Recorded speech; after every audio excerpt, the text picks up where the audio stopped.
Assalamualaikum warahmatullahi wabarakatuh.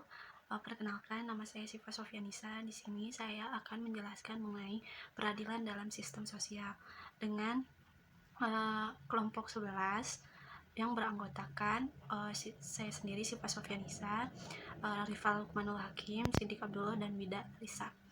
Dan di sini saya menjelaskan mengenai peradilan, pengertian peradilan.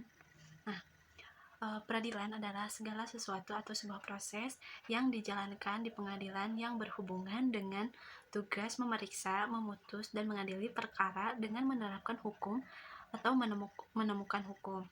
Dan hakim di sini menerapkan peraturan hukum kepada hal-hal yang nyata yang dihadapkan kepadanya untuk diadili dan diputus. Lalu untuk mempertahankan dan menjamin ditaatinya hukum material dengan menggunakan cara prosedural yang ditetapkan hukum oleh hukum formal. Adapun tujuan penyelenggaraan peradilan. Tujuan penyelenggaraan peradilan secara nasional adalah menegakkan hukum dan keadilan. Perihal penyelenggaraan peradilan di Indonesia antara lain diatur dalam Undang-Undang Nomor 4 Tahun 2004 tentang kekuasaan dan kehakiman. Kekuasaan dan kehakiman di sini adalah kekuasaan yang merdeka untuk menyelenggarakan peradilan guna menegakkan hukum dan keadilan berdasarkan Pancasila. Lalu, demi terselenggaranya negara hukum Republik Indonesia, penyelenggaraan kekuasaan kehakiman dilakukan oleh sebuah Mahkamah Agung dan badan peradilan yang di bawahnya, seperti lingkungan peradilan umum, lingkungan peradilan agama, lingkungan peradilan militer, dan lingkungan peradilan tata usaha negara.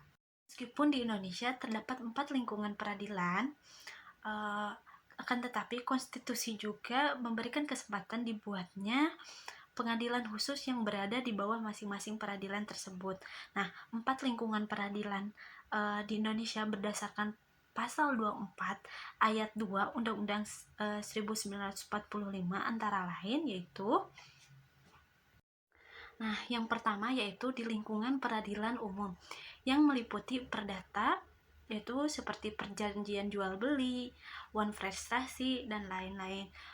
Terus ada juga pidana, itu diantaranya pembunuhan, pencurian, dan lain-lain. Dan yang kedua yaitu lingkungan peradilan agama yang meliputi hukum keluarga seperti perkawinan, penceraian, dan lain-lain.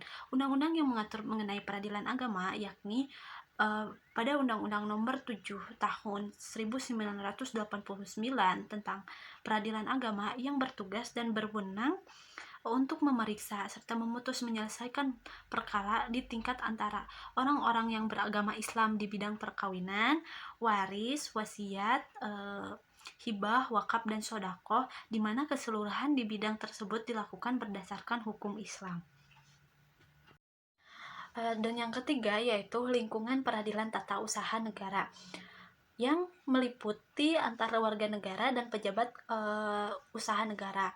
Nah, undang-undang yang mengatur mengenai pengadilan tata usaha negara atau bisa disingkat dengan PTUN yakni Undang-Undang Nomor 5 Tahun 1986 yang telah diamandemen dengan Undang-Undang Nomor 9 Tahun 2004 tentang peradilan tata usaha negara. Pengadilan ini berwenang menyelesaikan sengketa antar warga negara dan pejabat tata usaha negara.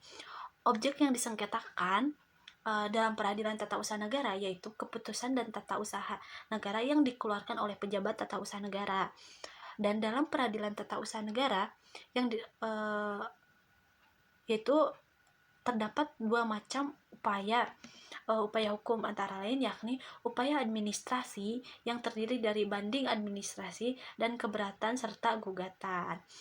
Dan yang keempat, lingkungan peradilan militer. Nah, hanya meliputi kejahatan atau pelanggaran yang dilakukan oleh militer. Undang-undang yang mengatur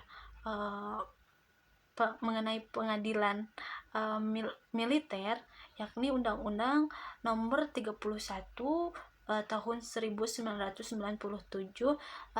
tentang pengadilan militer. Nah, pengadilan ini berwenang mengadili kejahatan atau penyelenggaraan yang dilakukan oleh militer. Mungkin cukup sekian yang dapat saya sampaikan. Mohon maaf apabila ada kesalahan. Wabillahi taufiq wal hidayah. Wassalamualaikum warahmatullahi wabarakatuh.